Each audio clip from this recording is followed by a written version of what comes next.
बिस्मिल्लाहिर्रहमानिर्रहीम। Welcome back our YouTube channel cattle care.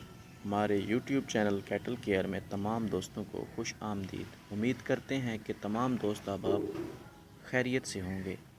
तो आज की इस नई वीडियो में हम आपको बताएंगे कि दूध की मिकदार और मेयार पर असर अंदाज होने वाले अवामिल के बारे में कि कौन से ऐसे अवामिल हैं जिनसे दूध की मिकदार और मेयार पर असर पड़ता है। तो वीडियो को शुरू होने से पहले तमाम नए आने वाले दोस्तों से गुजारिश है कि काइंडली से हमारा चैनल सब्सक्राइब करें और घंटी के बटन को ज़रूर दबाएं ताकि हमारी हर नए आने वाली वीडियोस का नोटिफिकेशन मिलता रहे। दोस्तों, जैसे कि हम सब जानते हैं कि गर्मी के मौसम में दूध और इसके ग़िज़ाई अज्जा में कमी हो जाती है और सर्दियों में दूध और इसकी ग़िज़ाई अज्जा में इजाफ़ा हो जाता है। इसकी वजह यह है कि गर्मी की शिद्दत की वजह से जानवरों का जिस्मानी दर्जा हरारत और तनफ़्फ़ुस बढ़ जाता है और जानवर कम खुराक खाते हैं। इसका फ़ौरी तौर पर असर ये होता है कि इनके दूध की मिकदार में कमी आ जाती है। भैंस अपनी स्याह रंगत की वजह से गाय की निस्बत गर्मी के बुरे असरात से ज़्यादा मुतासर होती है।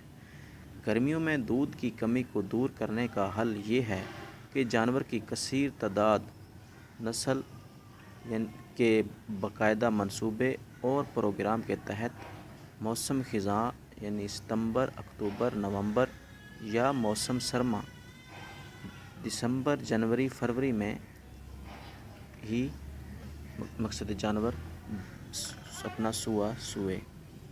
इस तरह जानवर ना सिर्फ गर्मी के बुरे असरात से महफूज रहते हैं बल्कि इन दिनों में बारिशों की वजह से उम्दा किस्म का चारा भी वाफिर मिकदार में मुयस्सर होता है, जिससे दूध की मिकदार में भी इजाफ़ा रहता है और उसके मेयार पर भी इतना असर नहीं पड़ता।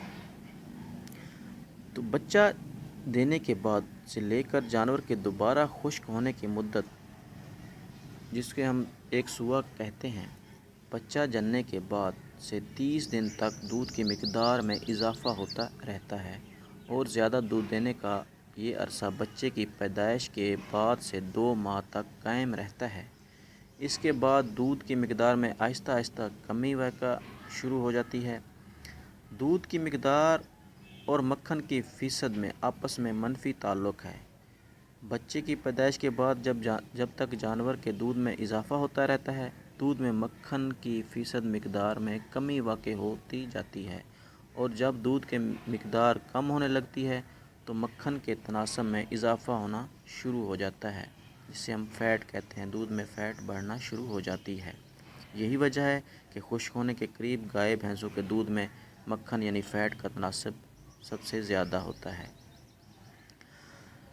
तो दूध दोने का वक्फ़ा के अज्जाए तरकीबी बिलखुसूस मक्खन पर भी नुमायाँ असरअंदाज होता है। दूध की पहली धारों के में बाद की धारें की निस्बत मक्खन का तनासब कम होता है। इस बात के पेश नज़र दूध दोने के वक्त इस बात का ख्याल करना बहुत ज़रूरी है कि जानवर की दूध की आखिरी धारें बहुत एहतियात से मुकम्मल तौर पर हासिल की जाएँ। बोली में लहमियात की मिकदार और कुल ठोस अज्जा की मिकदार ज़्यादा होती है, जो कि 4-5 दिन तक मामूल पर आ जाती है, लेकिन इसमें शक्कर का तनासब कम होता है, जो कि 4-5 दिन के बाद सही हो जाता है, बेहतर हो जाता है। तो इसके बाद जानवरों की उम्र का न सिर्फ दूध की मिकदार बल्कि फ़ैट यानी मक्खन पर भी असर अंदाज ज़्यादा होता है। गाय भैंस की उम्र में इजाफे के साथ साथ दूध की मिकदार में भी इजाफा होता रहता है। 8 साल की उम्र तक जानवरों के दूध की मिकदार बढ़ती रहती है। गाय भैंस में आलम शबाब में इनके दूध की मिकदार में इजाफे की वजह ये होती है कि इन दिनों में जानवरों की सेहत का मेयार अच्छा होने के साथ साथ इनके जिस्म में मुख्तलिफ अज्जाए खुराक का काफ़ी हद तक ज़ख़ीरा होता है, जिसकी वजह से दूध की मिकदार में मुमकिन हद तक इजाफा हो जाता है। मज़ीद बरआं जानवर ज़्यादा खुराक खाता है, जिसके नतीजे में दूध की पैदावार और ज़्यादा हो जाती है। बड़े साइज़ के जानवर छोटे साइज़ के जानवरों की निस्बत ज़्यादा दूध देते हैं। इसकी वजह यह होती है कि बड़े जानवरों में ज़्यादा खुराक खाकर इसे दूध बनाने की सलाहियत ज़्यादा होती है, जबकि छोटे साइज़ के जानवर कम खुराक खाकर इसी निस्बत से इसे दूध में तब्दील करते हैं। لیکن اگر درمیانے قد کے جانور اور بڑے جانوروں کے دودھ کی مقدار اور مکھن کا تناسب یکساں ہو تو چھوٹے قد کے جانور معاشی طور پر زیادہ سود مند ہوتے ہیں، کیونکہ وہ کم خوراک کھا کر اپنی جسمانی اور دودھ دینے کی ضروریات کو پورا کر سکتے ہیں۔ تو اس کے بعد اگر ہم نسل کی بات کریں، گائے بھینسوں کی مختلف نسلوں میں دودھ کی مقدار اور اجزائے ترکیبی مختلف ہوتے ہیں۔ مثلاً غیر ملکی گایوں میں فریزر نسل کی گائیں جرسی نسل کی نسبت زیادہ دودھ دیتی ہیں، جبکہ جرسی کے دودھ میں فریزن کے دودھ کی نسبت فیٹ مکھن کا تناسب زیادہ ہوتا ہے۔